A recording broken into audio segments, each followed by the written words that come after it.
11번째 질문으로 교육학 양이 많은데 다보기 어려울 때 중요한 것만 정리할 수 있는 방법이 있을까요? 라고 하셨는데 만약에 이렇게 중요한 것만 정리한다라고 한다면 중요한 게 일단 뭔지를 아셔야 되잖아요. 그 중요한 것의 기준은 기출입니다. 얼마나 기출이 많이 되었는가 이게 기준이에요. 무슨 말이냐면 실제 시험 문제가 4문제에서 한 5문제 정도 나온다고 그랬잖아요. 교육학에서. 그러면 물론 매해마다 똑같진 않아요. 똑같진 않은데 대략적으로 어떤 게 있냐면 5문제 기준으로 2문제, 그러니까 그동안에 이게 교육학이 이게 논술형으로 시험 치러진 건 한 7년이지만 원래 이 교육학 시험이 교원 임용고사에서 교육학 시험이 치러진 건 1991년도부터거든요. 그러니까 지금 거의 한 근 30년. 30년 중에 한 23년이 객관식으로 치렀고 그다음 최근 7년이 논술형으로 이제 시험을 치르는 건데 되게 이 논술형으로 시험 우리가 물어보는 게 뭘 물어보냐면 거의 대부분이 이제 한두 개 예외를 제외하고 대부분이 이미 과거에 객관식에 물어봤던 걸 또 논술형으로 물어봐요.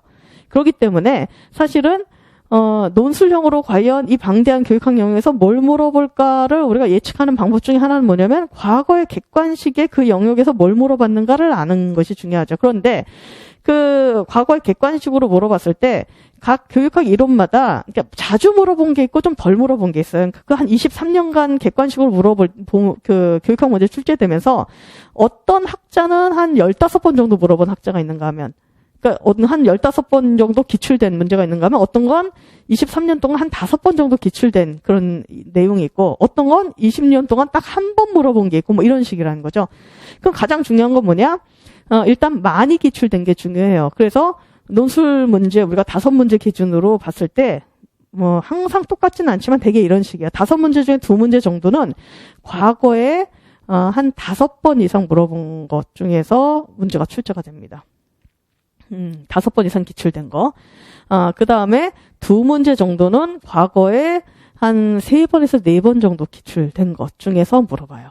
그 다음에 마지막 한 문제는 과거에 한 번 정도, 한두 번 물어봤거나 아니면 아예 한 번도 안 물어본 거, 한 번도 기출된 적이 없는 이런 걸 물어보죠. 그러니까 작년 문제 중에 아까 2교시에 봤던 그 스테인호퍼 오웬스의 그 학교 문화 유형 있잖아요. 이거는 과거에 한 번도 안 물어본 거예요. 기출이 전혀 안 됐던 건데 갑자기 뜬금없이 물어본 거예요. 그래서 사실 이런 문제는 우리가 좀 예측하기가 힘들죠. 근데 다행히 이렇게 뜬금없이 한 번도 기출 안 된 걸 물어보는 거는 이렇게 한 문제 정도 가끔 물어보거나 아니면 아예 안 물어보는 경우도 있기 때문에 결국 우리가 점수를 얻기 위해서는 물론 그것까지 맞춰주면 너무 좋게 하겠지만 그거 외에 나머지라도 다 맞으면은 사실 점수를 높게 받는 거는 큰 문제는 없거든요. 그러다 보니까 중요한 것만 정리할 수 있는 방법이 뭐냐라고 한다면 일단 뭐부터 하셔야 되냐면은 이제 우선순위를 좀 정하셔야 되는 거죠. 여기서 중요하다는 건 뭐냐? 그래서 5번 이상 출제된 게 뭔가를 빠르게 구분을 하셔가지고 일단 그거 먼저 정리를 하시고 그게 정리가 다 되면 그 다음에는 이제 한 3번에서 5번 사이에 출제됐던 것들 기출됐던 거 또 쭉 정리하시고 그게 다 끝나면 그 다음에 한두 번 기출된 거 정리하시고 그러니까 이렇게 우선순위를 둬가지고 정리를 하시는 것이 좋다는 거죠.